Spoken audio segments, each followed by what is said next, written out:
नमस्कार दोस्तों, स्वागत है आप सभी का बिहार समाचार में। आइए आज बिहार के 15 बड़ी खबरों को जानते हैं। तो फटाफट से सभी कमेंट बॉक्स में ये जरूर बताएं कि आप बिहार के किस जिले में रहते हैं, और साथ ही आपके मन में अगर कोई भी सवाल हो तो आप हमें कमेंट बॉक्स में ज़रूर पूछें और अपने तरफ से एक प्यारा लाइक इस वीडियो को ज़रूर कर दें।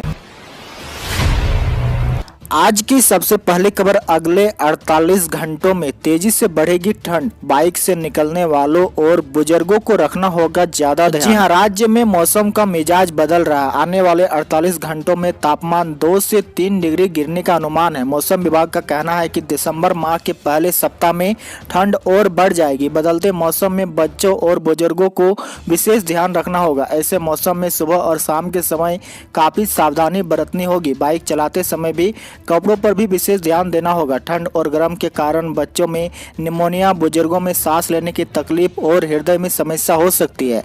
डॉक्टरों की सलाह है कि हर वर्ग के लोग बदलते मौसम में सेहत का खास ख्याल रखें। राजद का ट्वीट, उप मुख्यमंत्री तारकिशोर प्रसाद पर उम्र घोटाले और कमीशन खोरी का लगाया आरोप। जी हां, नीतीश कुमार सहित उनके मंत्रिमंडल के मंत्रियों का कच्चा चिट्ठा निकालने में राजद एड़ी चोट का जोर लगाए हुए है। मेवालाल चौधरी के बाद अब उप मुख्यमंत्री तारकिशोर प्रसाद पर कई आरोप लगाए गए हैं। राजद ने अपने ऑफिशियल ट्विटर अकाउंट पर एक ताजा ट्वीट किया है। इसमें उप मुख्यमंत्री तारकिशोर प्रसाद पर उम्र घोटाला और भ्रष्टाचार के आरोप लगाए हैं। राजद ने अपने ट्वीट में लिखा है, बिहार की उप मुख्यमंत्री अपनी उम्र में ही घोटाला एवं कमीशन के लिए ठेकेदारों को धमकाने और अपने सभी पारिवारिक सदस्यों को ठेकेदार बनाने में लिप्त है। पूरा कटिहार जानता है कि बिना कमीशन के ये क्षेत्र में कोई काम नहीं करते। अब इनके कारनामों से संपूर्ण बिहार परिचित होगा।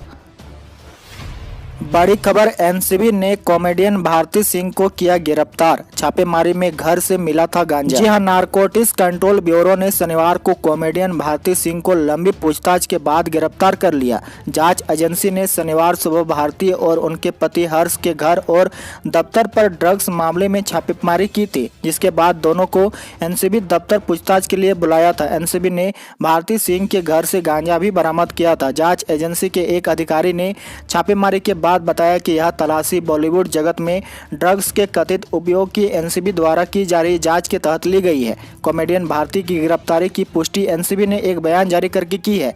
जांच एजेंसी ने बताया कि एनसीबी ने भारती सिंह के प्रोडक्शन ऑफिस और घर पर छापेमारी की थी। इसमें 86.5 ग्राम गांजा बरामद किया गया था।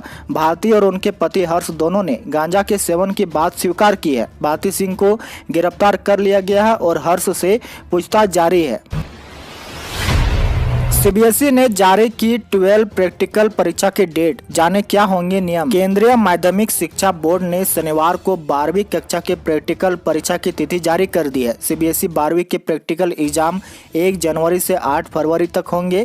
सीबीएसई ने कहा कि यह तिथि संभावित है। सही तिथि की सूचना बाद में अलग से दी जाएगी। बोर्ड ने परीक्षा के आयोजन को लेकर एक एसओपी भी जारी की है। बोर्ड ने कहा कि प्रैक्टिकल एग्जाम के लिए स्कूलों को अलग अलग तिथि भेजी जाएगी। बोर्ड की तरफ से एक ऑब्जर्वर नियुक्त किया जाएगा जो प्रैक्टिकल एग्जाम और प्रोजेक्ट मूल्यांकन की निगरानी करेगा। पिछले सालों की तरह प्रैक्टिकल परीक्षा में इंटरनल और एक्सटर्नल दोनों एग्जामिनर होंगे। स्कूल की यह जिम्मेदारी होगी कि सीबीएसई बोर्ड द्वारा नियुक्त एक्सटर्नल एग्जामिनर द्वारा ही प्रैक्टिकल परीक्षा कराई जाए। साथ ही आपको बता दें, मूल्यांकन खत्म होने के बाद स्कूलों को बोर्ड द्वारा उपलब्ध कराए गए लिंक पर मार्क्स अपलोड करने होंगे। प्रैक्टिकल एग्जाम और प्रोजेक्ट मूल्यांकन का काम संबंधित स्कूल में ही चलेगा। अगले महीने इनके खातों में 2000 रुपये डालेगी मोदी सरकार। लिस्ट में ऐसे चेक करें अपना नाम। प्रधानमंत्री किसान सम्मान निधि योजना के तहत मोदी सरकार किसानों को सालाना 6000 रुपये 3 किस्तों में दे रही है। इस समय गेहूं की बुआई का सीजन है और किसानों को खाद बीज की खरीदारी भी करनी है। ऐसे में इस समय किसानों को 2000 रुपये की किस्त की सबसे ज्यादा जरूरत है, तो परेशान मत होइए। सरकार आपके खाते में जल्द ही 2000 रुपये की 7वीं किस्त डालने जा रही है। अगर आपने योजना के तहत अपना नाम रजिस्टर करा चुके हैं तो घर बैठे पीएम किसान सम्मान निधि की ताज़ा लिस्ट में अपना नाम चेक कर सकते हैं। लिस्ट में नाम चेक करने का तरीका बहुत आसान है। वेबसाइट pmkisan.government.in पर आप उसे खोल सकते हैं। होम पेज पर मेनू बार देखिए और वहां पर फॉर्मर कॉर्नर पर जाना पड़ेगा। यहां पर लाभार्थी सूची के लिंक पर क्लिक करने के बाद आपका लिस्ट निकल आएगा। उस पर आपका जिला, उप जिला, गांव सारा विवरण आपको दर्ज करके अपना नाम देख सकते हैं। छठ के बाद बिहार से लौटने के लिए रेलवे ने स्पेशल ट्रेनों का किया ऐलान। आइए जानते हैं विस्तार से। बिहार समेत पूरे देश में 4 दिवसीय छठ महापर्व कल संपन्न हो गया। बिहार के सबसे बड़े त्योहार को मनाने के लिए अपने घरों को आए लोगों की वापसी के लिए ट्रेन ने कई ट्रेन चलाई है। कोरोना के इस दौर में रेलवे ने छठ के मद्देनजर बढ़ती भीड़ को कम करने के उद्देश्य से बिहार से देश के विभिन्न शहरों के लिए पूजा स्पेशल ट्रेन चलाने की हरी झंडी दी है, जिसके लिए छठ के बाद भी अब लोगों को वापस जाने के लिए कई स्पेशल ट्रेनों का परिचालन किया जा रहा है। आइए जानते हैं उनके नाम। तो सबसे पहले मुजफ्फरपुर से अहमदाबाद के लिए 26 नवंबर को आपका ट्रेन संख्या 05269 उपलब्ध कराया गया है। दूसरी ट्रेन जिसकी ट्रेन संख्या 05270 अहमदाबाद से मुजफ्फरपुर रविवार 29 नवंबर को चलेगी। वहीं 05272 मुजफ्फरपुर से हावड़ा मंगलवार यानी 24 नवंबर को चलेगी।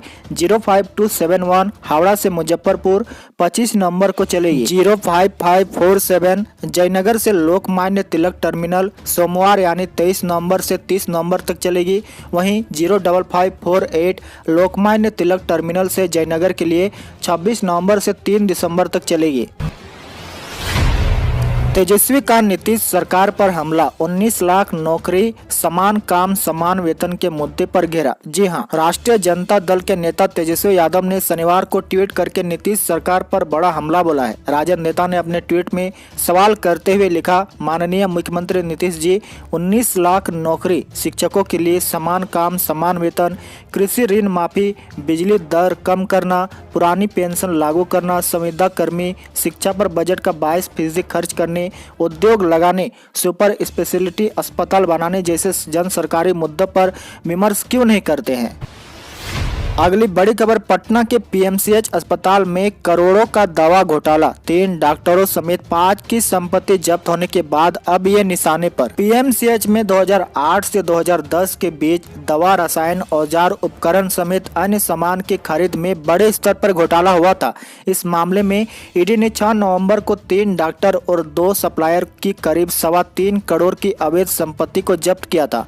मामले की जाँच अभी ईडी के स्तर पर जारी है। इसमें अभी तक 10 से अधिक ऐसे अभियुक्त हैं जिनकी संपत्ति भी जल्द ही जब्त होने जा रही है। आइए जानते हैं किनकी संपत्ति जब्त हो चुकी है। तो पीएमसीएच के तत्कालीन अधीक्षक डॉक्टर ओपी चौधरी, तत्कालीन उपाधीक्षक डॉक्टर विनोद कुमार सिंह, मेडिसिन विभाग के तत्कालीन विभागाध्यक्ष doctor Ganesh Prasad Singh, supplier Amit ददनिया, supplier विमल डालमिया। इसके बाद जिन 10 अभियुक्त की संपत्ति भी जब्त हो सकती है उनमें 3 तत्कालीन औषधि निरीक्षक अशोक कुमार यादव, संगीता कुमारी समेत एक अन्य के अलावा पीएमसीएच के कुछ अन्य कर्मचारी और Bihar medical service and infrastructure corporation limited के कई अधिकारी और कर्मी शामिल हैं।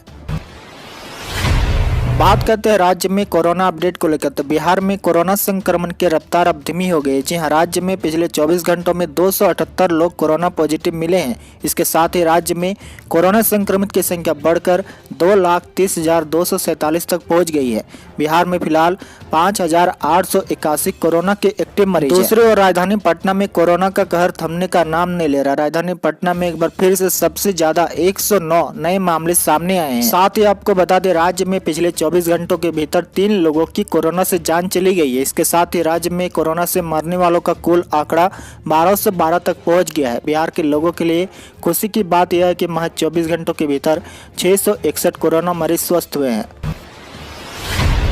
सीएम नीतीश पर तेजस्वी का बड़ा हमला, कहा 8 मंत्रियों पर गंभीर आपराधिक मामला, खबरदार अगर कोई नैतिकता सुशासन की बात करेगा। जी हां, बिहार चुनाव खत्म होने के बाद तेजस्वी यादव का ट्विटर वार तेज हो गया है। तेजस्वी यादव लगातार सीएम नीतीश कुमार पर तबातोड़ हमला बोल रहे हैं। इसी कड़ी में तेजस्वी यादव ने कल ट्विटर पर लिखा कि नीतीश कुमार के 14 में से 8 मंत्रियों पर गंभीर आपराधिक मामले दर्ज है। खबरदार अगर कोई नैतिकता सुशासन और लोक लाज की बात करेगा। बदलाव के जनादेश के विपरीत अनैतिक सरकार बनाते ही नीतीश जी ने रोजी रोटी जैसे सकारात्मक मुद्दों को छोड़कर नकारात्मकता को गले लगा लिया है। राज्य के युवा वर्ग के लिए एक अच्छी खबर है। जी हाँ, बिहार के पंचायतों और ब्लॉक में इन पदों पर होगा नियोजन। सरकार ने सभी डीएम को दिया आदेश। जी हाँ, बिहार में नई सरकार के गठन के बाद बेरोजगारों को सरकारी नौकरी देने को लेकर युद्ध स्तर पर काम शुरू है। सरकार ने सभी विभागों के प्रधान सचिव को पत्र लिखकर रिक्ति की जानकारी मांगी है। वहीं अब पंचायती राज विभाग सभी पंचायत में कार्यपालक सहायक, प्रखंड में कार्यपालक सहायक के रिक्त पदों पर नियोजन की कार्रवाई तत्काल शुरू करने का निर्देश दिया है। बिहार में 442 जूनियर इंजीनियर पदों पर भर्ती। शहरी विकास और आवास विभाग बिहार में सरकारी बिहार यूडीएचडी जूनियर इंजीनियर भर्ती 2020 की तलाश कर रहे बेरोजगार महिला पुरुष अभ्यर्थियों को बिहार यूडीएचडी जेई वैकेंसी पाने का सुनहरा मौका। दरअसल हाल ही में बिहार सरकार ने शहरी विकास और आवास विभाग बिहार में जूनियर इंजीनियर पदों पर भर्ती हेतु नोटिफिकेशन आमंत्रित किया है, जिसमें पदों की कुल संख्या 442 रखी गई है, जिसकी आवेदन प्रक्रिया 19 नवंबर से स्टार्ट हो चुकी है और इसकी अंतिम तिथि 7 दिसंबर को है। इसके लिए शैक्षणिक योग्यता आपका इंजीनियरिंग या डिप्लोमा होना चाहिए। साथ ही इसकी पूरी जानकारी आप इसके आधिकारिक वेबसाइट state.bihar.government.in पर जाकर नोटिफिकेशन डाउनलोड करके देख सकते हैं। अगली बड़ी खबर, बीजेपी के नंद किशोर बन सकते हैं स्पीकर। आइए जाने नीतीश कैबिनेट के मंत्रियों को विभाग। बिहार की नई राष्ट्रीय जनतांत्रिक गठबंधन सरकार की तस्वीर साफ हो चुकी है। जनता दल यूनाइटेड सुप्रीमो नीतीश कुमार मुख्यमंत्री तो भारतीय जनता पार्टी के तारकिशोर प्रसाद एवं रेणु देवी उप मुख्यमंत्री बने हैं। नीतीश कुमार के अलावा 14 अन्य मंत्रियों ने भी शपथ ली। अब उनके विभागों का बंटवारा की बारी है। मंत्रियों के विभागों का बंटवारा भी मंगलवार को कर दिया गया है। जहां तक विधानसभा अध्यक्ष की बात है, यह पद बीजेपी के खाते में गया है। बीजेपी के नंद किशोर यादव को स्पीकर बनाया जाना तय माना जा रहा है। साथ ही आपको बता दें कि नीतीश कुमार की नई सरकार में जिन मंत्रियों ने शपथ ग्रहण की है, उनमें विधानसभा अध्यक्ष विजय कुमार चौधरी का नाम भी शामिल है। ऐसे में उनकी भूमिका में बदलाव हो गया है। विधानसभा अध्यक्ष का पद बीजेपी के कोटे में गया है। इसके लिए नंद किशोर यादव का नाम तय हो गया बताया जा रहा है।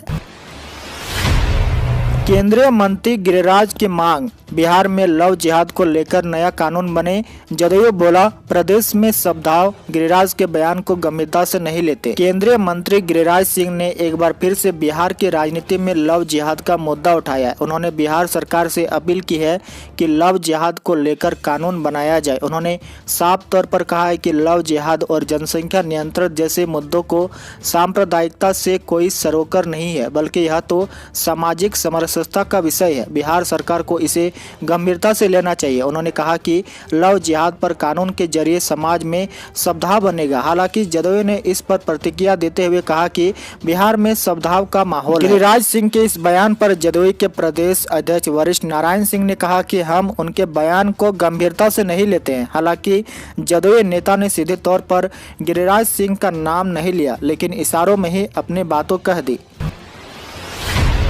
और अंत की बड़ी खबर, बिहार में होने वाली है बम्पर भर्तियां। नए साल में 2 लाख नौकरियों के आसार, तैयारी में जुटी है सरकार। जी हाँ, 9 वर्ष में बिहार में बड़ी संख्या में नौकरी मिलने वाली है। यह संख्या 2 लाख के आसपास होगी। इसमें सहायक प्रधान अध्यापक, शिक्षक, बिहार प्रशासनिक सेवा के अधिकारी, जूनियर इंजीनियर, दारोगा, सिपाही समेत दर्जनों पद शामिल है। इसके अलावा राज्य सरकार नई नियुक्तियों की भी तैयारी में जुट गई है। नई रिक्तियां आने पर हजारों पदों का इजाफा होने की संभावना है। बिहार सरकार में वर्ष 2021 में बड़ी संख्या में स्थायी नियुक्ति होनी है। बहाली की प्रक्रिया जारी है।